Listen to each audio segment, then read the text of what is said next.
참 놀러 가기 좋은 날씨고 계절이잖아요. 그래도 그렇게 나가지 않고 하나님 앞에 나와서 예배할 수 있다는 것이 복이고 은혜인 것을 믿으시길 바랍니다. 오늘은 본문 말씀을 중심으로 한번 따라합시다. 자녀를 위하여 올라. 그런 제목으로 좀 말씀드리겠습니다. 배경은 이렇습니다. 예수님께서 십자가에 잡히고 달려 죽으시기 위해 잡혀서 십자가를 지고 골고다 언덕을 올라가시고 골고다 언덕에서 십자가에 못 박혀 죽으실 때 그 예수님이 죽으신 그 자리까지 따라갔던 여인들이 있었습니다. 예수님의 제자들은 다 주님을 배반하고 도망갔고 큰 소리 쳤던 베드로도 도망을 갑니다. 그러나 예수님의 어머니 마리아하고 7 귀신 들렸던 막달라 마리아하고 또 다른 여인 셋은 예수님이 십자가에 죽는 그 자리까지 갔었습니다. 그리고 예수님이 그 고통을 당하시고 그 모습을 보니 예수님의 모친 되신 마리아는 얼마나 가슴이 아프고 미어지겠습니까? 그래서 그 아래서 울고 있었습니다. 그 우는 모습을 보시고 예수님께서 이렇게 말씀합니다.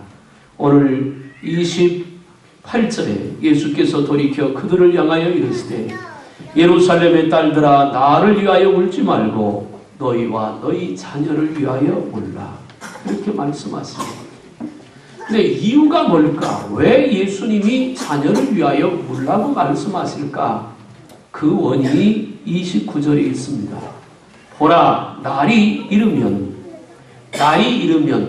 이건 두 가지를 의미하고 있는데 첫째는 예수님이 살아계실 때 제자들에게 이렇게 말했습니다. 얼마 되지 않아서 돌 위에 돌 하나 남지 않도록 예루살렘 성전이 무너질 것이다 예언하신 적이 있어요. 실제로 그 예언이 언제 이루어졌냐면 추후 70년에 로마가 이스라엘을 침공해서 예루살렘 성전을 완전히 무너뜨리고 지구상에서 이스라엘이라고 하는 나라를 없애버립니다. 나라가 완전히 망하죠. 그때를 일컬어서 하는 얘기입니다. 그리고 그때를 기준해서 이스라엘은 1948년도 독립할 때까지 1000년 정도 나라를 잃고 내 나라가 없는 유리하는 유대인들로 전 세계에 퍼져서 그렇게 살게 되죠.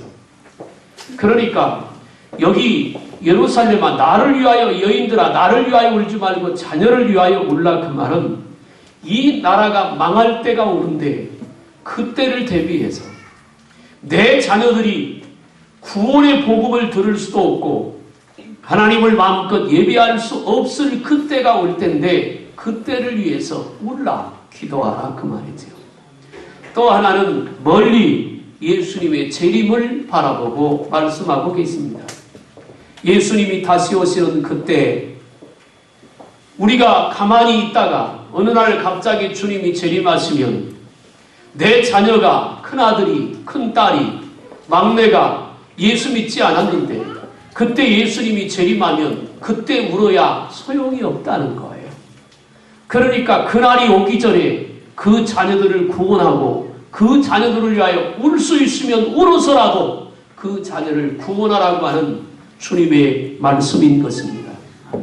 나는 오늘 어린이주를 통해서 5월달은 또 가정의 달이기 때문에 저와 여러분들의 자녀가 건강하기를 축복합니다. 공부도 잘하기를 바랍니다. 그리고 출세에도 돈도 많이 벌기를 바랍니다. 그러나 그것보다도 10,000배 이상 더 소원한 것은 여러분의 자녀들이 하나도 빼놓지 말고 모두가 하나님의 자녀가 되어서 하나님을 잘 섬기는 은혜와 복이 있기를 주님의 이름으로 축복합니다. 어느 신앙 잡지에 있던 글입니다. 어느 젊은 아빠가 자기 자녀에 대해서 쓴 글입니다. 어떤 젊은 아빠가 마침 일찍 퇴근해서 자기가 사는 아파트 근처를 지나오는데 거기 놀이터에서 자기 아들 초등학생이 친구들과 뛰놀고 있는 모습이 보였습니다. 그래서 아들 얼굴도 한번 볼 겸 놀이터로 가까이 다가갔는데 아이들은 자기들끼리 대화에 열중하느라고 아빠가 가까이 다가오는 것을 모르고 있었습니다. 그런데 그 아이들의 대화가 약간 심각해서 아빠는 약간 비껴서서 그 대화를 본의 아니게 엿듣게 됩니다. 한 아이가 다른 두 친구들에게 이렇게 자랑합니다. 야, 우리 아빠는 시장님하고 굉장히 친해. 그랬습니다. 그러니까 다른 아이가 가만히 있더니 야, 우리 아빠는 경찰서장님하고 친해. 그랬습니다.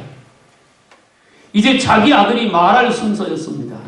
아빠는 순간 걱정이 됐습니다. 왜냐하면 우리 아들은 별로 내세울 것이 없을 텐데 이걸 어쩌나 자기는 지역사회 높은 분들과 전혀 친하지 않고 심지어 자기 회사의 사장님하고도 그리 가깝지 않았기 때문입니다. 그래서 순간 마음이 조마조마하고 있는데 자기 아들 입에서 이런 자랑이 튀어나왔습니다. 야, 우리 아빠는 하나님하고 친해. 그것도 아주 친해. 그렇게 외치는 것이었습니다. 젊은 아빠는 그 얘기를 듣는 순간 그 자리에서 철썩 주저앉아 버렸다고 합니다. 이유는 첫째는 너무 감사해서 그렇고 두 번째는 너무 놀라서 자기 아이 입에서 그런 말이 나올 줄은 꿈에도 몰랐다는 것이에요. 단순한 얘기인 것 같지만 아마도 그 아이는 아버지를 볼 때 우리 아버지가 믿는 하나님하고 우리 아버지하고는 너무 가까운 사이라고 평소에 봐졌을 것입니다. 오늘 우리가 이 땅에 살면서 자녀들의 부모의 모습을 통해서 예수님을 볼 수 있다면 아마도 그것이 가장 큰 축복일 것입니다. 이 자리에 계시는 사랑하는 성도 여러분, 저와 여러분들 부모들의 모습 속에서 그렇게 자녀들에게 예수를 보여줄 수 있는 그런 은혜가 충만하기를 주님의 이름으로 축복합니다. 천주교에서 성자로 치지만 기독교 전체에서 그래도 위대한 하나님 예수님을 가장 닮았던 인물로 치는 사람이 누구냐면 어거스틴입니다. 그는 어려서부터 태어나서부터 33년 될 때까지 방탕한 삶을 살았습니다. 이루 말할 수 없을 만큼 타락의 삶을 살았던 사람입니다. 그런데 그의 어머니 모니카는 그 아들을 위하여 날마다 울며 기도합니다. 우리 아들이 하나님 앞에 돌아와서 하나님의 일꾼이 되게 하옵소서. 그런 수많은 세월을 눈물로 하나님 앞에 부르짖었습니다. 모니카가 했던 기도 내용입니다. 나의 아들아, 나는 세상의 아무 것에 대해서도 기쁨을 느낄 수가 없다. 내가 한 가지 소망이 있기 때문이다. 그것은 내가 죽기 전에 내가 진정한 기독교인이 되는 것이다. 30년 내에 걸친 눈물의 기도. 그 기도가 예수님의 나이와 같은 33세 되던 해에 어거스틴이 특별한 일을 통해서 예수님을 만나게 됩니다. 그리고 만나고 나서 그가 예수님과 같다고는 말할 수 없지만 그래도 예수님을 가장 닮은 성자로서의 삶을 삽니다. 지금도 천주교에서는 그 모니카를 기념해서 노래를 지어서 부릅니다. 가사가 이렇습니다. 아들의 죄를 구하기 위하여 어머니는 울면서 기도한다. 근심 걱정으로 지내는 어머니는 밤낮을 불구하고 울면서 구한다. 뜨거운 눈물로 끊임없이 기도하는 과부는 가련도 하다. 떨어지는 눈물방울 소리도 하나님을 찾는 기도이다. 눈물은 떨어져 폭포를 이루고 기도의 말은 산을 이룬다. 어머니의 뜨거운 그 마음은 언제나 하나님께 상달된다. 아들을 향한 어머니의 눈물 흘린 기도, 그걸 기념하여 천주교에서는 그 노래를 지어서 모니카를 찬양하고 있습니다. 세계를 움직이는 미국의 주도 세력을 WSASP라고 합니다. 화이트 앵글로 섹슨 프로테스탄트라고 합니다. 이 사람들은 누구냐면 영국이 기독교에 대핍박이 왔을 때 메이플라워를 타고 120명이 신대륙 아메리카에 도착을 하잖아요. 그래서 시작된 나라가 미국입니다. 그런데 지금도 전 세계의 경제 역사를 주관하는 미국의 주도 세력은 이 사람들은 누구냐면 그 사람들은 거의 대부분이 그 청교도들의 후손이라고 하는 것입니다.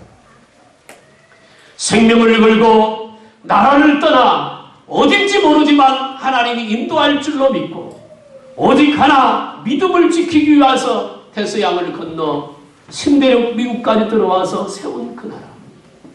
그리고 그 부모들이 가지고 있던 생명을 건 신앙을 전수받았던 그 자녀들 말입니다. 그 자녀들이 전 세계 경제를 흔들고 쥐고 있다는 것이죠. 언젠가 서울 명동에 가면 영락교회가 있잖아요. 그 교회를 개척한 분이 한경직 목사님입니다. 돌아가신 지가 지금 상당히 됐는데 그분이 했던 얘기가 기억이 납니다. 6.25가 끝나고 명동에 있는 명동에다가 교회를 천막을 치고 시작을 했습니다.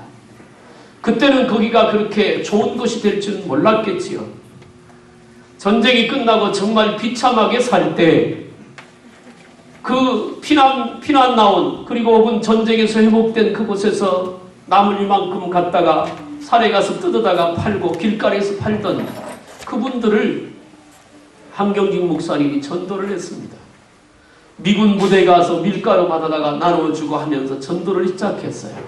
그래가지고 세워진 것이 영락교회입니다. 그래서 세월이 50년, 60년 지났습니다. 어떤 목사님이 그 영락교회 그 후에 그렇게 어렵게 시작된 그러면서도 눈물로 기도했고 그 가난한 가운데서도 성전을 건축하고 청소했던 그 후손들이 어떻게 됐을까? 그걸 추적해 본 결과 내놓은 논문이 하나 있었습니다. 거기에 결론이 이렇게 되어 있습니다.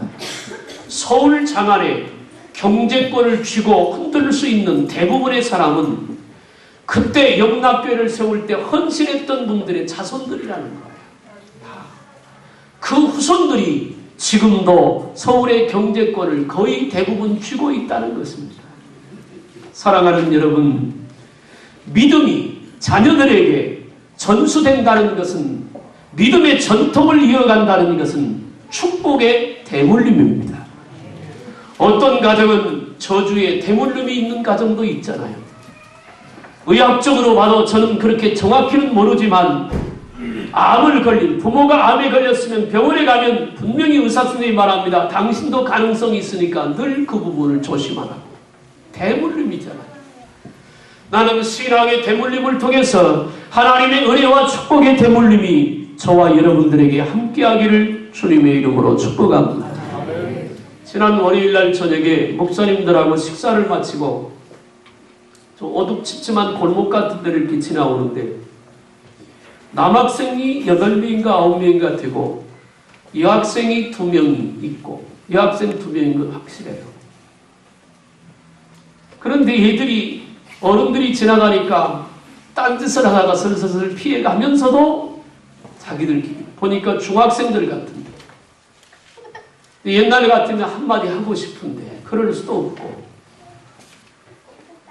나는 그 모습을 보면서 그런 생각을 순간 했습니다. 우리 아이들, 저도 딸이 셋이니까 이젠 다 컸지만 아이들이 자랄 때 저랬을까? 요즘 아이들은 저러보나? 남녀와 구분이 없이 손길이 아무데나 가는 그런 모습들을 보고 누구나 끌어안고 뽀뽀하고 그러고 있는 그것도 둘이서 그런 것이 아닌 그런 모습을 보고 목사님들이 지나면서 혀를 끌끌 차. 그것이 오늘 우리가 사는 이 시대의 단편이지만 모습이라고 부인할 수는 없잖아요. 이런 어려운 때 뭐 하나 정체감이 없잖아요. 이것이 옳은지 저것이 옳은지 구별하기가 어려운 시대에 우리는 살아가잖아요. 야당이 주장하면 그것이 옳은 것 같고 여당이 주장하면 그것이 옳은 것 같고 대통령이 한마디 하면 그것이 옳은 것 같고 뭐가 도대체 옳은 거예요? 아이들에게 있어서도 마찬가지잖아요. 뭐가 옳은 겁니까? 공부를 잘해서 1등하면 그게 옳은 것입니까? 아니면 공부를 못하는 것이 그게 옳지 않은 것입니다. 어떤 것이 도대체 옳으냐는 것이죠. 우리가 우리 아이들의 인생의 답을 세상에서 찾기보다 하나님 앞에서 찾아야 합니다. 그래야 그 답을 얻을 수 있는 거예요. 나는 목회를 하면서 가장 마음이 아픈 일들이 여러 가지가 있었지만 금년에 우리 교회가 19년째인데 19년 목회하면서 가장 잊지 못할 하나의 사건이 제 가슴 속에 아마 평생 갈 겁니다. 이혼한 어떤 집사님이 어렵게 딸 하나를 데리고 살았습니다. 그 아이가 그때 8살인지 9살인지 아마 그랬을 텐데 병에 걸렸습니다. 병원에 가서 검사를 다 하고 진찰하고 결국엔 고칠 수 없다는 진단이 내렸습니다. 아이가 죽어갑니다. 어머니는 교통사고로 다리를 접니다. 참 어렵고 힘들게 살았습니다. 붙들고 기도도 해보고 가서 예배도 드리고 그러나 몸은 진전이 없었습니다. 죽어갑니다. 어린아이가. 병원에서도 집으로 데려가라고 해서 데리고 왔습니다. 어느 날 전화가 왔습니다. 울면서 목사님 오셔야 되겠습니다. 갔더니 엄마 품에 안겨서 죽어가고 있습니다. 지금도 눈에 선합니다. 그래도 예수 믿는 아이니까 하나님의 품에 갈 줄로 믿긴 하지만 그래도 아직 어린 아이가 그가 그렇게 가야 된다고 하는 사실이 너무 가슴이 아파요. 목사로서 아무것도 해줄 수 없다는 것이 마음이 아파요. 어렵게 엄마하고 딸 의지하고 살았던 그 환경 속에서 아이가 죽어야 된다는 사실이 너무 아팠고 끌어안고 죽어가는 아이를 알고 안고 울고 있는 엄마와 앉아서 찬양을 부르며 그렇게 천국으로 보냈던 기억이 있습니다. 아픈 일이죠. 살아가는 여러분, 사람이란 그런 말 쉽게 하잖아요. 오는 데는 순서가 있지만 가는 데는 순서가 없다고. 그것은 누구도 보장할 수 없는 그런 문제입니다. 왜 내가 내 자녀를 위하여 울어야 되느냐? 그 영혼을 구원해야 됩니까? 공부 잘하는 거 좋지요. 공부 잘해서 훌륭한 사람 되는 거 좋지요.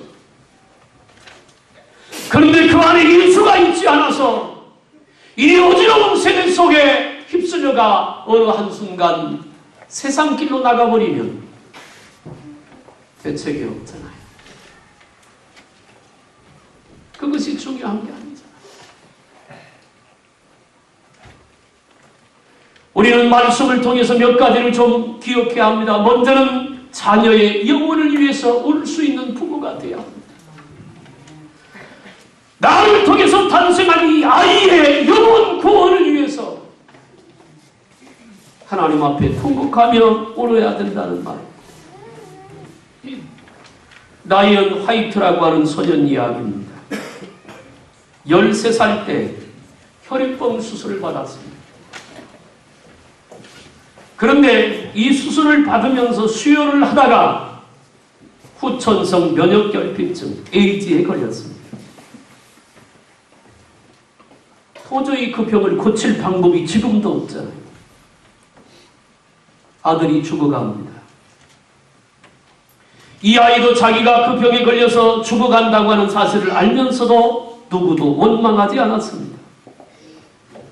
오히려 눈물을 흘리며 걱정하는 부모를 위로를 하는 그런 아이였습니다. 그 사실이 방송 매체를 통해 전 미국에 전해졌어요. 많은 사람의 마음을 감동시켰습니다. 많은 이들이 화이트를 위해 기도했습니다.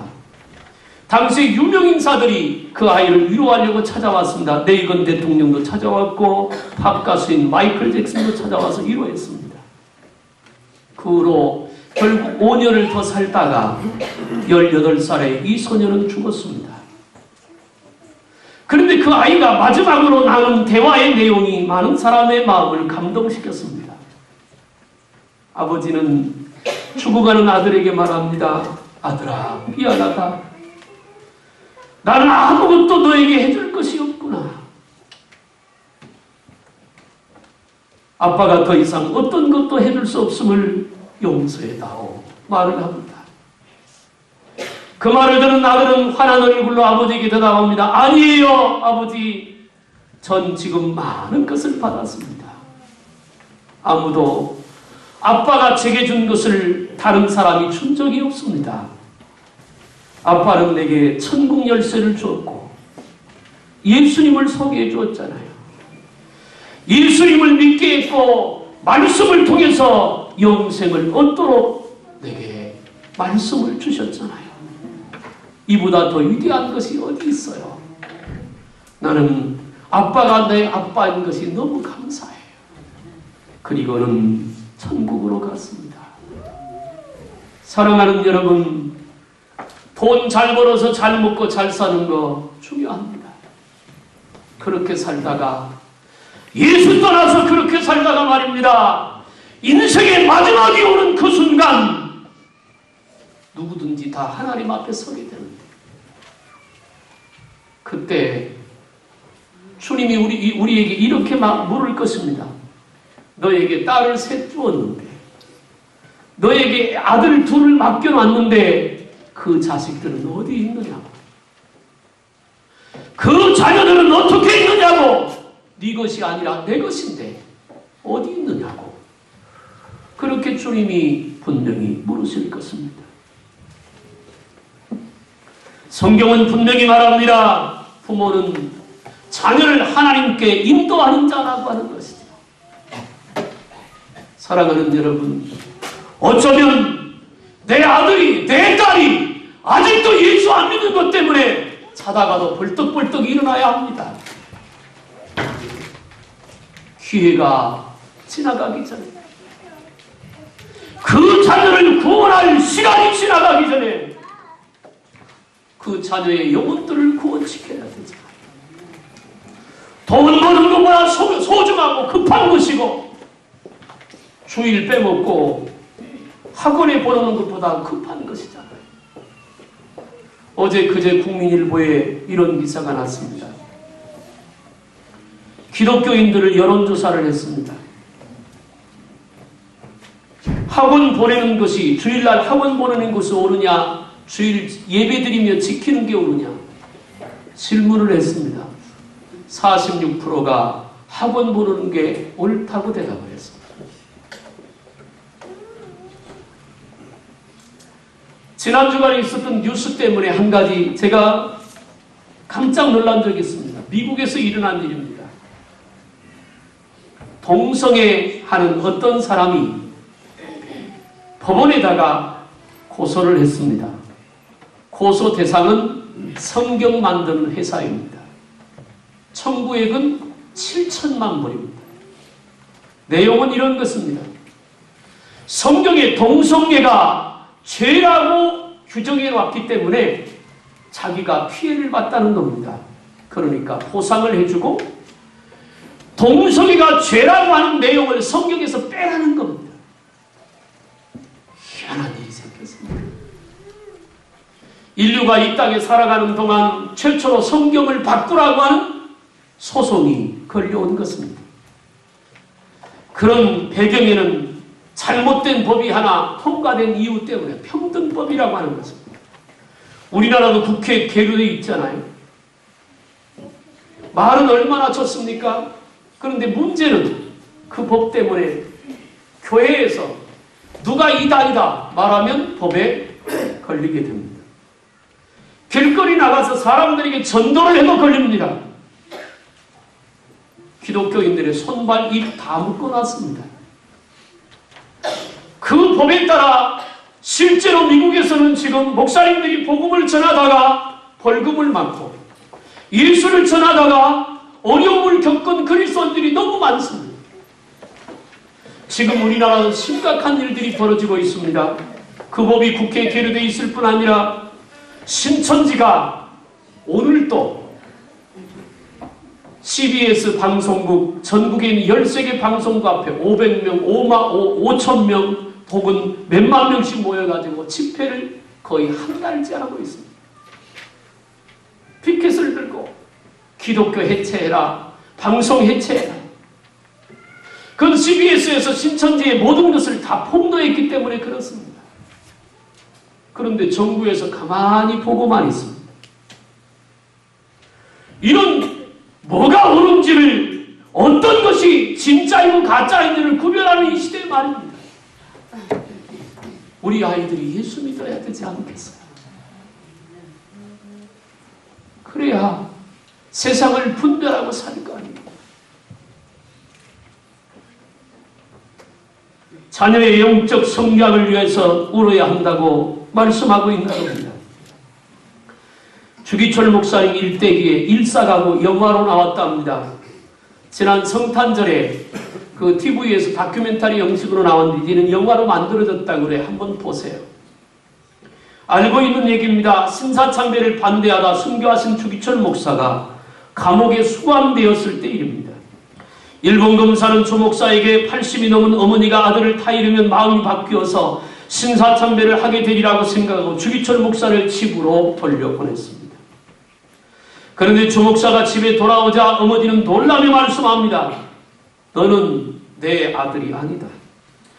내 아들이 일제 항복하고 나올 리가 없다. 내가 나의 아들이라면 발길을 돌려라. 추상과 같은 어머니의 그 목소리를 듣고 주 목사는 어머니에게 절을 하고 다시 감옥으로 돌아갑니다. 아들을 감옥에서 나와 살리기보다 하나님 앞에 믿음 지키고 믿음으로 승리하는 것을 원했던 그 어머니의 믿음이 주기철 목사와 같은 민족적인 지도자가 나오게 만들었던 것입니다. 가장 안타까운 것은 예수를 믿는 부모의 가정에 자녀들이 예수를 안 믿는다고 하는 것입니다. 그것이 정말 안타까운 문제입니다. 그러면 도대체 부모는 왜 예수를 믿는 것입니까? 부모는 예수 믿어야 살고 천국 가고 자녀는 예수 안 믿어도 천국 간다고 하는 말입니까? 그런 일은 없습니다. 우리가 자녀를 위해서 울어야 되는 이유가 거기에 있잖아요. 커가다가 친구 하나 잘못 만나면 그걸로 인생은 꼬입니다. 끝날 수도 있습니다.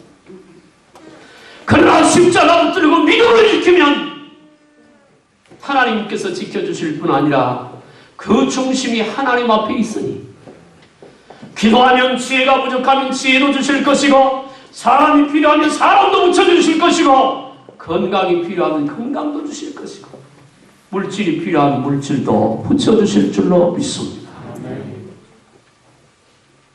부모는 자녀를 말씀으로 기도로 믿음으로 키워야 될 의무가 있고 책임이 있습니다. 저는 지금도 결혼한 딸들 만나면 꼭 묻습니다. 사이들한테 교회 잘 나가냐? 첫인사가 그겁니다. 아마도 식상한지도 모르겠습니다. 자주 들으니까. 전화통화에도 그렇습니다. 교회 잘 나가냐? 하나님이 함께하면 잘 먹고 잘 사는 건 문제가 아니잖아요. 하나님과 함께하지 않는 잘 먹고 잘 사는 것은 축복이 아니라 저주입니다. 그것 때문에 하나님이 가려서 하나님을 알 수 없기 때문에 그렇습니다. 가난한 것이 문제가 아니라 하나님과 함께하지 못하는 것이 문제이지. 공부 못하는 것이 문제가 아니라 주님의 은혜를 입지 못하는 것이 문제이지. 친구를 잘못 만나는 것이 문제가 아니라 예수님이 그 안에 있다면 그 친구도 주님 앞에 인도할 수 있는 것이죠.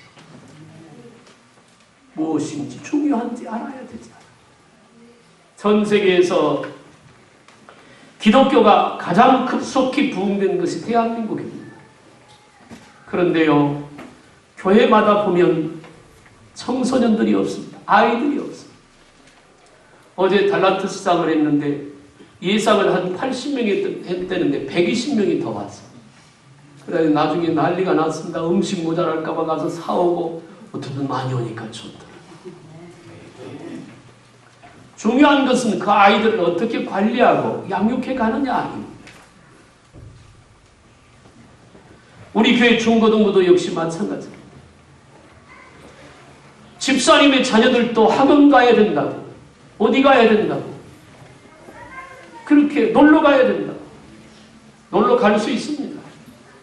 그러면 토요일날 부모들과 놀러 갔으면 주일날은 또 와야지.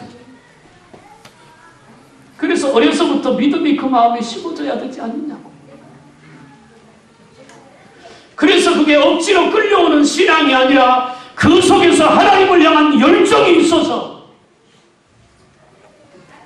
주님을 사랑하는 믿음으로 살아야 그게 올바른 영적인 신앙의 모습이 아니냐는 거예요. 세 번째 얘기하고 싶은 것은 자녀에게 신앙 상속을 위하여 울어야 한다는 것입니다. 아빠가 만난 예수님, 우리 아이도 만나야 되잖아요. 엄마가 만난 예수님, 우리 아이도 만나야 되잖아요. 엄마 아빠의 기도를 들어주시는 그 하나님, 우리 아이들도 기도의 응답 받아야 되잖아요. 그래야 또 기도할 것입니다. 이 얘기는 너무나 많이 들었던 얘기 중에 하나입니다. 미국의 석유재벌 록펠러는 100만 평 대지 위에 12개의 대학을 세워서 미국 사회에 헌납을 합니다. 그중 하나가 시카고 대학인데 시카고 대학은 설립한 지 100년 기간에 52명의 노벨상 수상자를 배출합니다. 그리고 노벨상 수상자 중에 29명이 현직 교수로 재직하고 있는 학교입니다. 록펠러는 시카고 대학을 비롯해서 12개의 종합대학과 그 선을 통해서 4,928개의 교회가 세워졌습니다. 그런데 이것이 그의 11조만 가지고 이루었던 엄청난 일이라는 것이죠. 어느 기자가 록펠러에게 물었습니다. 이 당신은 26년 동안 세계 제1의 부자인데 어떻게 그렇게 됐습니까? 그랬더니 록펠러가 이렇게 대답합니다. 나는 어머니로부터 엄청난 유산을 물려받았습니다. 기자의 눈이 동그랬습니다. 그러면 그렇지. 부모에게 재산이 많았나 보다. 그런데 록펠러가 10가지를 얘기합니다. 첫째, 하나님을 친아버지로 섬겨라. 어머니가 남겨준 유산입니다. 하나님을 친아버지로 섬겨라. 둘째, 목사님을 하나님 다음으로 섬겨라. 셋째, 주일 예배는 반드시 본교회에서 드려라. 넷째, 오른쪽 주머니는 항상 11조 주머니로 하라. 다섯째, 아무도 원수를 만들지 말라. 여섯째, 아침에 목표를 세우고 기도하라. 일곱째, 잠자리에 들기 전 하루를 반성하고 기도하라. 여덟째, 아침에 꼭 하나님의 말씀을 읽어라. 아홉째, 남을 힘껏 도와라. 열째, 예배 시간에 맨 앞자리에 앉아라. 이 10가지를 기자에게 말하고 이렇게 말했습니다. 내가 부자가 될 수 있었던 비결은 어머니가 유형의 재산보다 더 풍부한 믿음의 재산을 물려주심으로 무한한 가능성의 세계를 열어주었기 때문입니다. 사랑하는 여러분, 여러분은 여러분 자녀에게 무엇을 남겨주려고 하십니까? 돈? 억만금을 남겨준들 관리 잘못하면 순간 사라집니다. 여러분이 가지고 있는 사업? 물려줘서 그것이 1년이 갈지 2년이 갈지 아무도 보장 못합니다. 그러나 내가 만난 하나님을 향한 그 믿음의 유산을 물려주면 그걸로 인해서 가난했던 아들이 부하게 될 수도 있고 어려웠던 가정이 복된 가정으로 바뀌어줄 수 있다는 것입니다. 돈 얼마 손해봤다고 땅을 치고 통곡하지 말고 내 자녀가 하나님 앞에 돌아오지 않는 것 때문에 통곡해야 하고 사업 좀 안 된다고 밤을 새워 부르짖기 전에 내 가족이 하나님 앞에 돌아오도록 밤을 새며 부르짖어야 할 것입니다. 자녀를 5 낳은 어머니가 있었습니다. 많은 자녀를 둔 어머니에게 여러 사람이 물었습니다. 어떻게 5명이나 낳았어요? 힘들지 않으셨어요? 어머니가 이렇게 대답합니다. 그때마다 달라요. 기분이 좋을 때는 5명의 자녀를 주신 하나님이 감사해서 이건 하나님의 축복이지요. 이렇게 말합니다. 기분이 나쁠 때는 하나님의 심판이지요. 그렇게 대답합니다. 5명이 기분이 좋고 말잘 때는 얼마나 기분이 좋으니까 이건 하나님의 축복입니다. 그런데 너무 속썩이 많은 건 하나님이 나를 심판하셨구나. 자녀가 축복이냐 심판이냐는 나의 자세, 나의 교육, 나의 양육에 달려있는 것. 나는 여러분의 자녀가 축복이 되기를 주님의 이름으로 축원합니다. 한 가지 말씀만 더 드리고 마치려고 합니다. 이런 글입니다. 저는 평범한 회사 생활을 하는 34살의 회사원입니다. 용인 민속촌 근방의 회사에서 근무하다가 회사 일 때문에 서울 역삼역 근처 본사에 가게 되었습니다. 용인 회사에 있을 때는 자가용을 이용하여 출퇴근하다가 막상 서울을 가려고 하니까 차도 막힐 것 같고 지하철을 타자니 너무 답답할 것 같아서 오랜만에 버스를 타기로 마음먹고 버스를 기다렸습니다. 서울로 가는 버스는 분당에서 많이 있기에 용인 신갈에서 오리역까지 완행으로 운행되고 있는 버스를 탔습니다. 그때가 아침 7시 50분 정도 되었을 겁니다. 언제나 그랬듯이 버스는 많은 상태일 거라 생각했는데 그날은 보통 때와 다르게 서 있는 사람은 4명 정도 모두 앉아있는 상태였습니다. 구성쯤 도착해서 막 출발을 하려고 할 때 일입니다. 한 할아버지가 양손 가득히 짐을 들고 버스를 간신히 탔습니다. 한눈에 보기에도 당신의 아들이나 딸에게 주려고 시골에서 가져온 식료품 같이 보였습니다. 그리고 나서 한 10m 정도 앞으로 나갔을까요? 갑자기 버스가 급정거하는 것이었습니다. 놀란 사람들이 앞을 바라보았습니다.